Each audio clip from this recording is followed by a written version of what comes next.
So here's a problem. I'm going to do this on lined paper. It works out a little bit easier than on the slides there.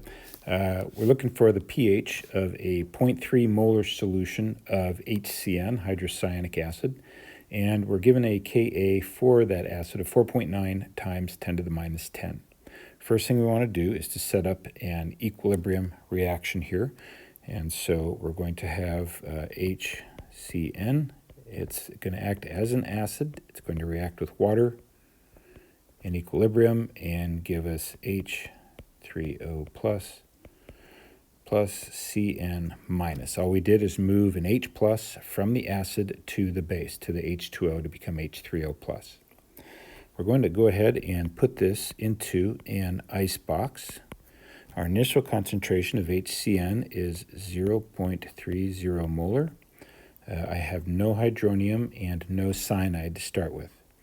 Now, some of my HCN is going to be converted into hydronium and cyanide, but I don't know how much. So I'm going to lose some X amount of the HCN.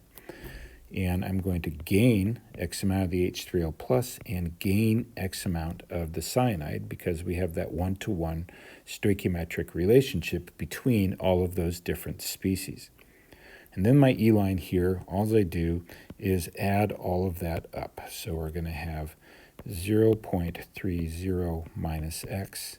I get X and X. So now we've got our equilibrium concentrations in terms of one variable X. We know that our Ka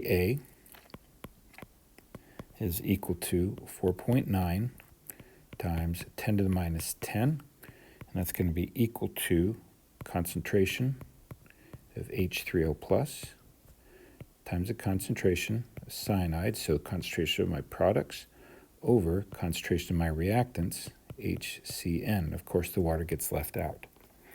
And so we know those concentrations. They are X for my H3O plus, X for my cyanide, and 0.30 minus X for my HCN. Now we look at this value of the Ka here, and we see that it's actually fairly low. Okay, 4.9 times 10 to the minus 10. And what that means is that my reaction goes very little in the forward direction. And so what that means is that we are going to ignore that X there, and that allows us to write this. So this is approximately equal to X squared over 0.30. And so now what I have for an equation is I have 4.9 times 10 to the minus 10 is equal to X squared over 0.30. When I solve that equation for X, which is fairly easy to do, I get a value of 1.21 times 10 to the minus 5.